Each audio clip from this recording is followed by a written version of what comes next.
오늘도 우리 함께 나눌 은혜의 말씀, 진정한 제자의 삶, 진정한 제자의 삶이란 오늘 이 말씀을 통해 많은 은혜 받으시기 바랍니다. 네. 요즘 인터넷을 이렇게 보니까요, 가끔씩 같은 옷 다른 느낌 뭐 이런 제목이 붙은 사진들이 올라와 있는 것을 볼 수가 있었습니다. 여러분도 아마 이렇게 궁금하시면 인터넷 창에 같은 옷 다른 느낌 하고 쳐보시면 굉장히 많은 사진들이 올라와 있는 것을 아마 보실 수 있을 것입니다. 유명한 연예인들이 이제 옷 입고 포즈 취하고 사진 찍은 것인데, 이렇게 의도하진 않았겠지만 같은 옷을 입고 찍은 사진들이 있습니다. 근데 그 두 장의 사진을 같이 딱 놓고 비교를 하는 것이죠. 그러면 참 같은 옷인데도 불구하고 굉장히 다른 느낌을 주고 있는 것을 보게 됩니다.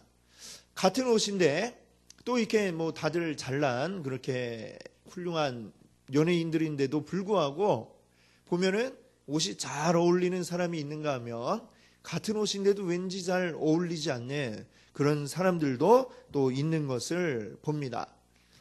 같은 옷이라도 누가 입느냐에 따라서 굉장히 다른 느낌이 나고 있는 것이죠.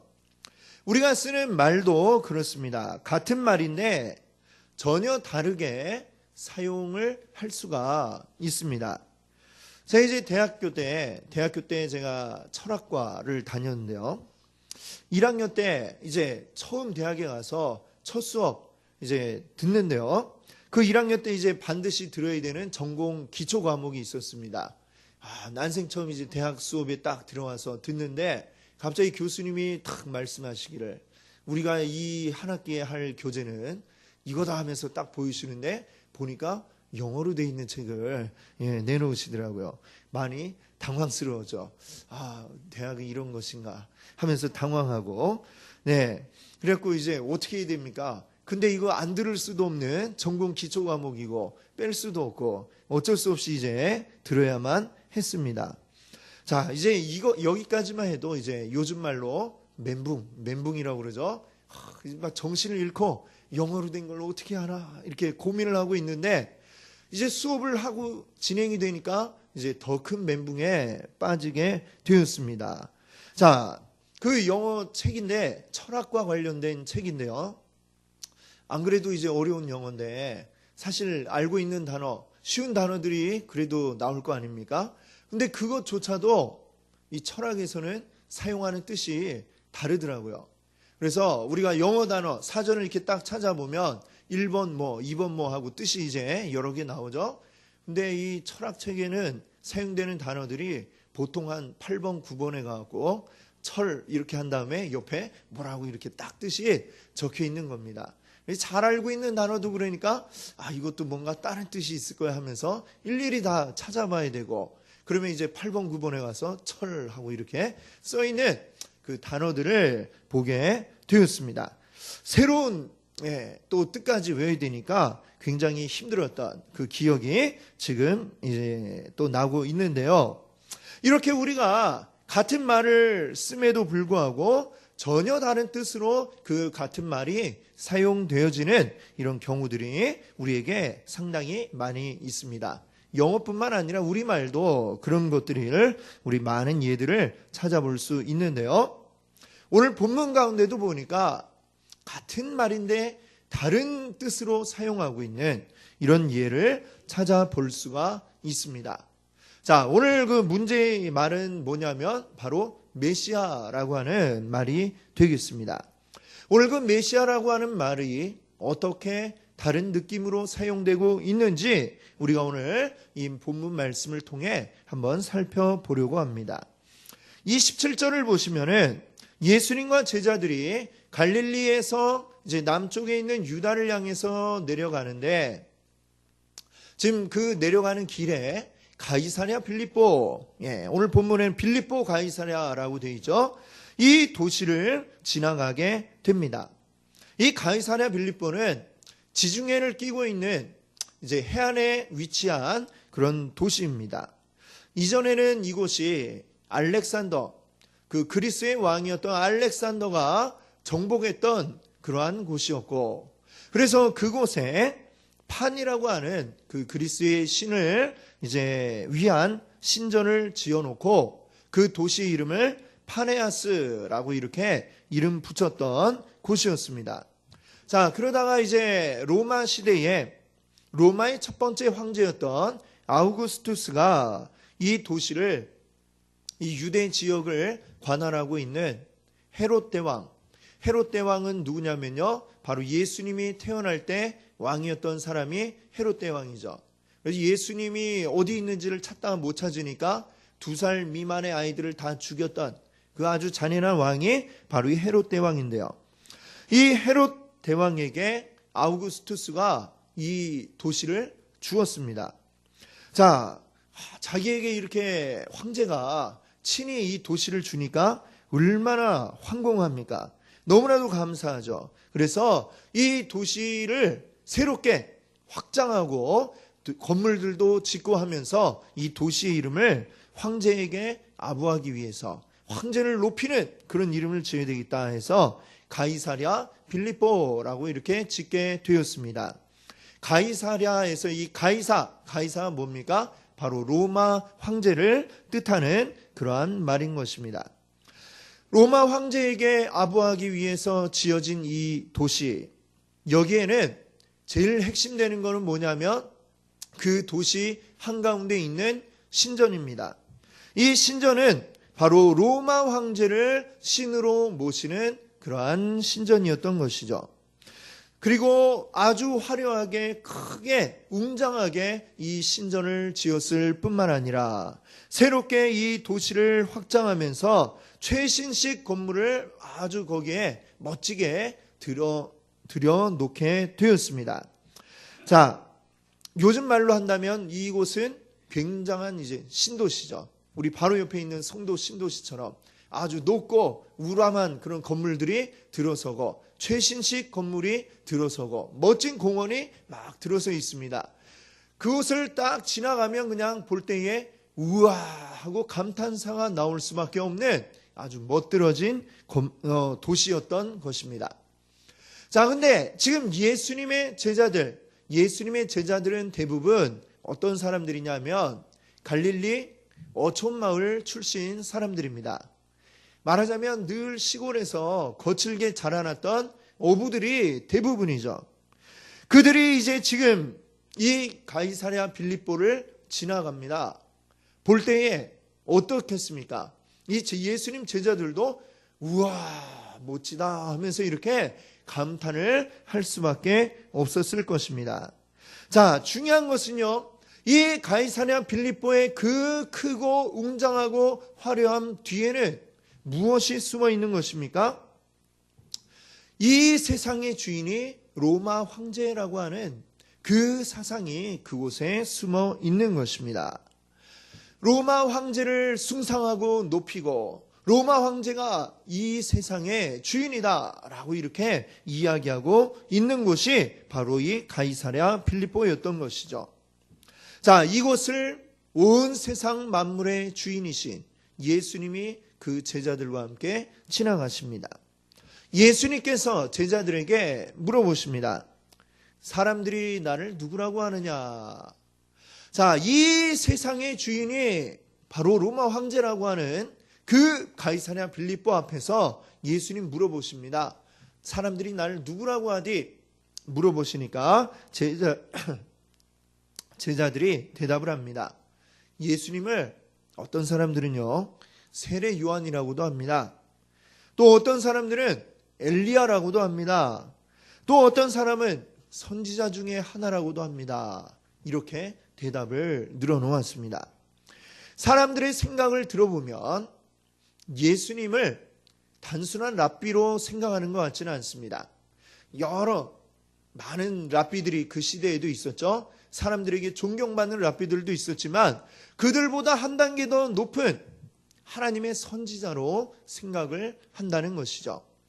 예수님을 그렇게 생각하고 그리고 그 선지자들, 세례 요한이라든지 엘리야라든지 이러한 자들의 역할은 뭐였느냐 하면 바로 메시아를 준비하는 자였습니다. 자, 하나님은 그 세례 요한과 또 엘리야 이런 자들을 보내셔서 하나님의 메시아를 준비하게 하셨는데 사람들의 생각은 바로 예수님도 아마 그러한 분 같다라고 지금 이야기를 하고 있는 것입니다. 자, 그 대답을 듣고 예수님은 또다시 제자들에게 물으십니다. 그러면 너희는 나를 누구라고 생각하느냐? 너희는 나를 누구라고 생각하느냐? 물으십니다. 제자들이 어떻게 예수님을 생각하고 있는지 알고 싶으신 것이죠. 그때 베드로가 대답을 합니다. 29절에 보니까요. 주는 그리스도신이다. 주는 그리스도이십니다. 라고 이렇게 고백을 했던 것이죠. 베드로의 이 대답은 아주 중요한 대답입니다. 그리스도라고 하는 말은 이 신약 성경이 쓰여진 헬라어의 이제 단어인데요. 이 그리스도를 다시금 이제 구약 시대에 그 쓰여졌던 히브리어로 바꾸어 본다면 메시아라고 이렇게 이름할 수가 있습니다. 메시아의 헬라어 그 말이 그리스도라고 하는 것이죠. 메시아. 이 구약 성경에서 메시아는 하나님의 약속입니다. 이스라엘 백성들에게 보내주기로 약속한 그러한 분이 바로 메시아입니다. 이스라엘은 하나님이 약속하신 그 메시아가 우리에게 다시 오시면 우리의 지금 이 어둡고 암담한 생활이 끝이 날 거다라고 그들은 기대를 하고 있었습니다. 지금 이 이스라엘의 시대 상황이 어떻습니까? 나라를 잃고 지금 로마의 식민지가 되어 있는 그러한 상태입니다. 압제 가운데 있습니다. 어둡고 캄캄한 가운데 그들이 있죠. 그들에게 유일한 희망은 하나님이 보내주겠다고 약속하신 메시아, 그분이 오시면 우리가 다시금 영광을 누릴 날이 올 것이다 라고 이렇게 기대를 하고 있었습니다. 그러나 그들이 생각한 메시아는 과거에 엄청난 영화를 누렸던 다윗 왕과 같은 그런 메시아였습니다. 나라의 힘을 부강하게 하고 그래서 다른 나라들을 쳐들어와서 다른 나라까지 차지하고 나라가 땅이 넓어지게 나라 사람들이 잘 살게 만드는 그러한 왕을 그들은 바라고 있었습니다. 이스라엘이 생각한 메시아는 바로 그러한 메시아였습니다.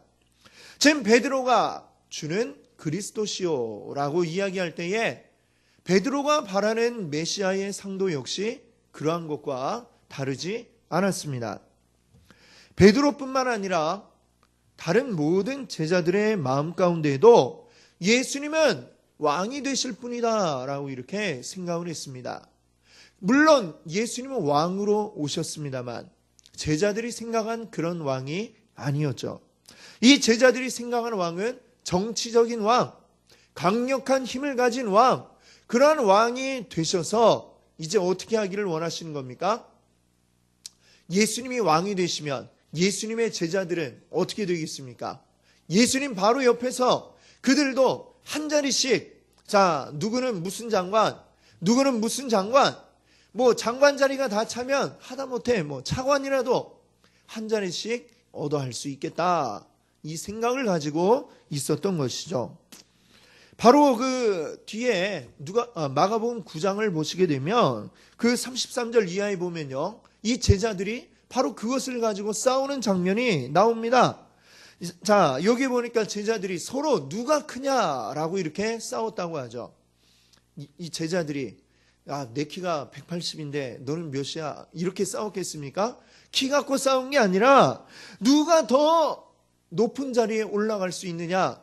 누가 더 예수님의 측근이냐? 내가 예수님의 오른팔이다. 내가 예수님의 왼팔이다. 이걸 가지고 그들이 싸웠던 것입니다. 자, 그런 베드로의 고백이었죠. 근데 예수님이 전혀 그들의 기대를 무너뜨리는 대답을 하십니다. 예수님 자신이 메시아인 것은 맞는데 제자들이 생각하고 있는 그런 메시아가 아니라고 하시는 것입니다. 예수님 제자들에게 이렇게 말씀하시죠. 자, 31절 말씀인데요. 같이 한번 읽어볼까요? 인자가 많은 고난을 받고 장로들과 대제사장들과 서기관들에게 버림받아 죽임을 당하고 사흘 만에 살아나야 할 것을 비로소 그들에게 가르치시되. 아멘. 자, 예수님이 말씀하시는 메시아, 나는 메시아지만 이런 메시아다 말씀하시죠. 예수님은 어떤 메시아입니까? 위에서 군림하는 메시아가 아니고요, 바로 밑에서 섬기고 목숨까지 내어놓는 바로 그러한 메시아라고 하는 사실을 말씀하고 계십니다. 밑에서 섬기다가 마침내는 죽임까지 당하고 그리고 죽은 지 사흘 만에 살아나리라 말씀하고 계시죠. 이 말씀을 딱 듣는 순간 제자들의 마음이 어땠을까요? 어잉? 이게 무슨 소리야? 자신들의 기대와는 전혀 다른 말씀을 하고 계십니다. 그 말씀을 듣고 이 성질 급한 베드로가 어떻게 했습니까? 32절 보니까요, 베드로가 예수를 붙들고 항변하매라고 했습니다. 자, 예수니까 항변했다라고 하는 이 말을 영어 성경에 보니까요, 그 뜻이 뭐냐면 꾸짖었다라는 단어가 쓰여지고 있습니다. 자, 지금 제자인 베드로가 선생님을 붙들고 막 꾸짖고 있는, 이 상황이 지금 상상이 되십니까? 전혀 지금 잘 어울리지 않는 상황이죠. 제자들은 선생님께 오히려 혼나야죠. 그런데 지금 제자가 선생님을 혼내고 있습니다. 예수님, 잠깐 일로 와보세요 하고 붙들고 일로 옆으로 가고, 예수님 지금 무슨 말씀하시는 거예요? 지금 이러시면 안 되죠 라면서 예수님을 되려 꾸짖고 있는 이런 상황이 지금 펼쳐지게 된 것입니다. 자, 베드로 입장에서 생각해 보면 예수님의 말씀이 지금 무슨 얘기 하시는 겁니까? 지금 우리가 이 고생을 하면서 예수님과 함께 3년을 지내왔는데 지금 전혀 지금 우리 마음을 몰라주시네요 하면서 오죽하면 지금 예수님께 지금 이 성격 급한 베드로가 지금 예수님 꾸짖기까지 하고 있는 것입니다. 자, 그 상황에서 예수님 어떻게 하십니까? 아주 예수님 또 단호하게 이 베드로를 꾸짖으십니다. 33절에 보니까요, 사탄아 내 뒤로 물러가라. 내가 하나님의 일을 생각하지 아니하고 도리어 사람의 일을 생각하는도다 하면서 아주 단호하게 베드로를 꾸짖으십니다.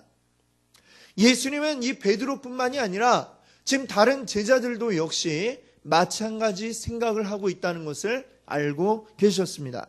그래서 모든 사람들, 지금 예수님을 따르고 있는 자들을 다 불러서 이제 다시금 한 말씀 하십니다. 누구든지 나를 따라오려거든 자기를 부인하고 자기 십자가를 지고 나를 따를 것이니라. 자, 예수님은 지금 너희들이 지금 잘못 오해하고 있는 것 같은데 나를 따르려면 이렇게 해야 된다 지금 말씀하고 계신 것입니다. 지금 제자들은 예수님에 대해서 잘못 생각하고 있었습니다. 잘못된 소망을 가지고 있었습니다. 그래서 예수님께 혼이 난 것이죠. 우리도 역시 마찬가지입니다. 우리가 예수님에 대해서 잘못 생각하고 예수님에 대해서 오해하게 되면 우리도 제자들처럼 잘못된 것을 바라고 구할 수 있습니다.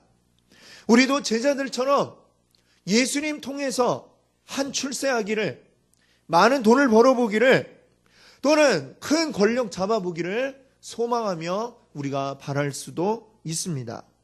그렇기 때문에 오늘 우리가 예수님을 온전히 알 수 있기를 원합니다. 예수님이 어떤 분이신지를 우리가 온전히 잘 깨달아 알 수 있기를 바랍니다. 오늘 지금 우리는 사순절 기간을 지나가고 있습니다. 예수님은 이 세상을 다스리는 왕이시지만 이 세상 가운데 왕으로 군림하신 것이 아닙니다. 예수님은 고난당하시고 우리를 위해서 피까지 흘리시며 죽어 주셨습니다. 예수님은 그 십자가를 통해 우리를 살리시려고 많은 어려움을 겪으셨던 분이시죠. 오늘 이 예수님의 그 고난의 의미를 오늘 우리가 온전하게 깨달을 수 있기를 바랍니다. 자, 그러면 예수님을 온전히 깨닫는다는 것은 이제 어떻게 하는 것을 우리에게 요구하고 있습니까? 좀 전에 우리가 34절 말씀에서 본 것처럼 거기에 두 가지를 우리에게 말씀하고 있습니다. 한 가지는요, 자기를 부인하는 것입니다. 또 두 번째는요, 자기 십자가를 지는 것입니다. 자, 이것은 과연 무엇을 우리에게 요구하고 있는 것일까요? 먼저 자기를 부인한다는 것, 나를 부인한다는 게 어떤 의미를 가지고 있을까요? 내 자존심을 버리는 것?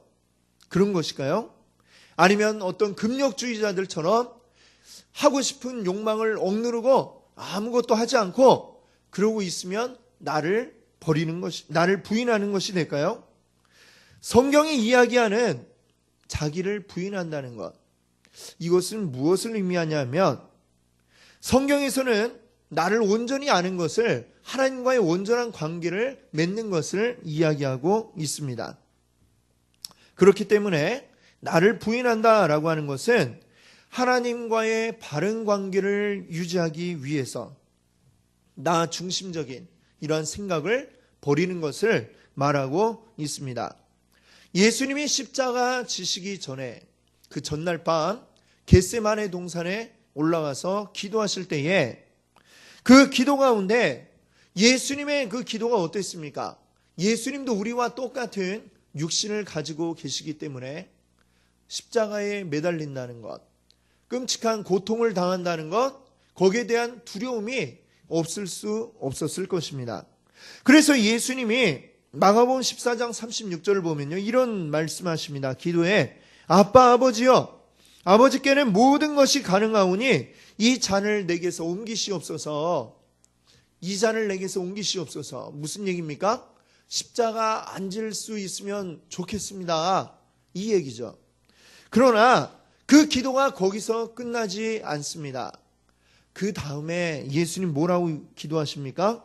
그러나 나의 원대로 마시옵고 아버지의 원대로 하옵소서. 아멘. 예수님의 기도의 끝맺음은 어떻게 됩니까? 내 생각은 이 잔을 마시지 않았으면 좋겠습니다. 십자가 안 지면 좋겠습니다. 다른 방법 없을까요? 이렇게 하셨지만, 그러나 아버지 생각이 그렇다면 아버지 원대로 하겠습니다. 아버지 원대로 저를 십자가에 달아 주시옵소서. 이렇게 기도를 하셨다는 것이죠. 예수님 자신의 생각이 있었습니다. 다른 방법, 이런 걸 찾고 싶었습니다.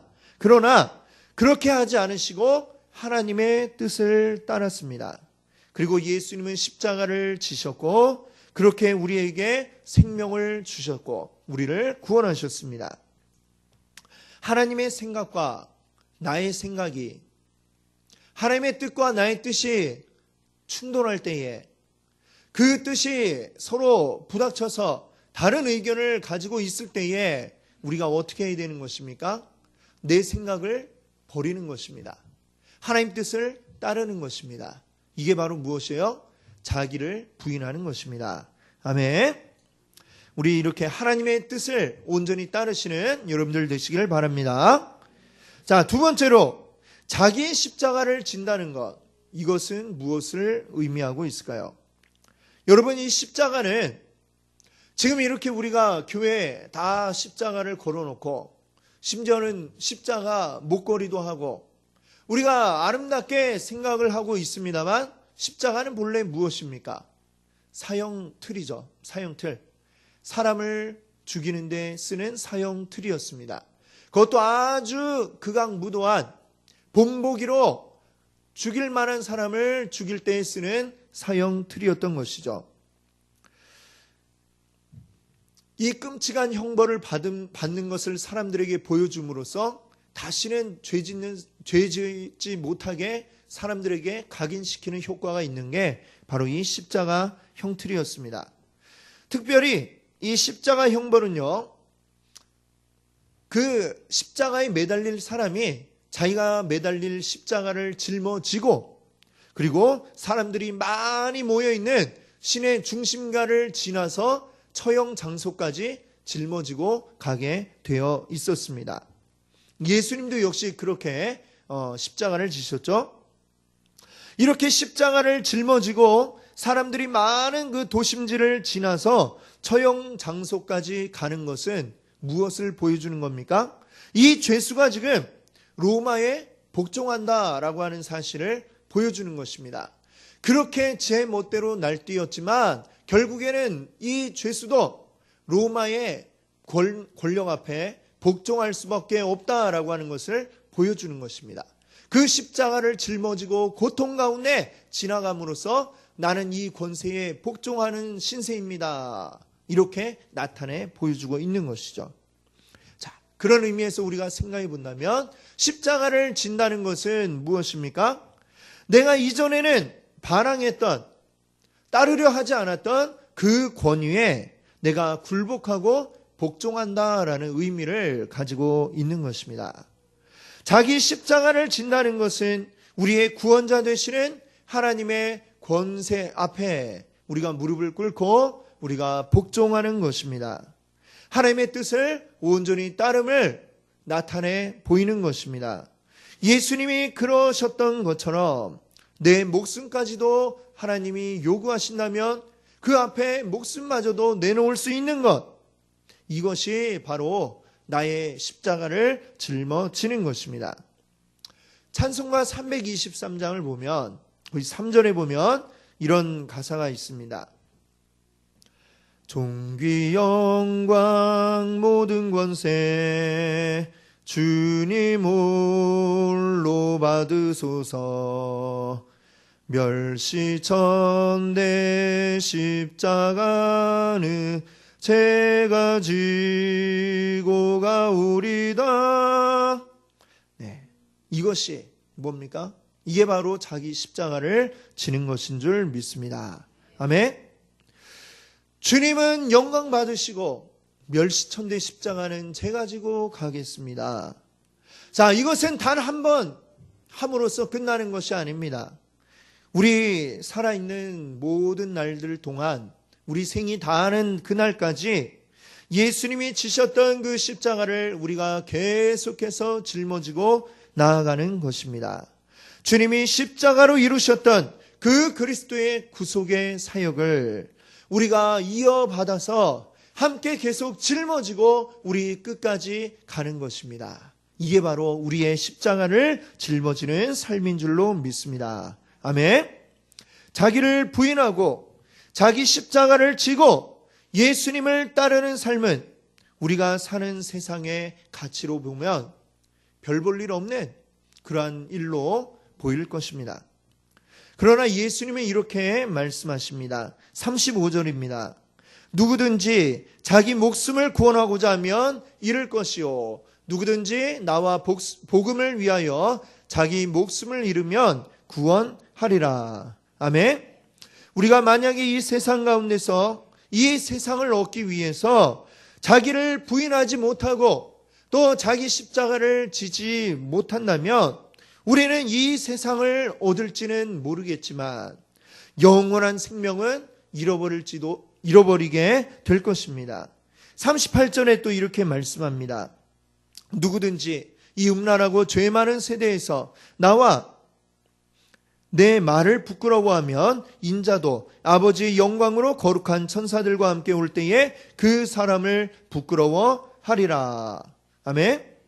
이 음란하고 죄 많은 세대 가운데서 자기를 부인하고 자기 십자가를 지지 못한 채 오히려 사람들에게 주님 증거하는 것을 우리가 부끄러워한다면, 그리고 이 복음을 제대로 증거하지 못한다면 주님께서 이 땅 가운데 다시 오실 때에 주님도 우리를 부끄러워하리라 말씀하고 계십니다. 우리 지금 사순절 기간을 우리가 보내고 있습니다. 이 기간 동안 우리가 예수님의 고난을 기억하자 여러분께 말씀드렸습니다. 예수님 고난 기억하는 게 어떤 것입니까? 이렇게 손가락 가시 찔릴 때 예수님 얼마나 아팠을까? 그냥 이 생각만 하는 게 예수님 고난을 우리가 생각하는 것이 아닙니다. 얼마나 아프셨을까? 그냥 아팠겠지? 이렇게 끝나는 것이 아니고요. 우리 이 사순절 기간을 통해서 예수님이 그러셨던 것처럼 우리들도 역시 자기를 부인하고 자기 십자가를 질 수 있기를 바랍니다. 나의 뜻보다 하나님의 뜻을 더 사랑하기를 원합니다. 그리고 그 뜻을 우리가 온전히 이루어 갈 수 있기를 원합니다. 우리의 목숨보다 더 귀한 가치, 바로 이 주님의 십자가에서 발견하시는 여러분들 되시기를 바랍니다. 아멘. 함께 기도합니다.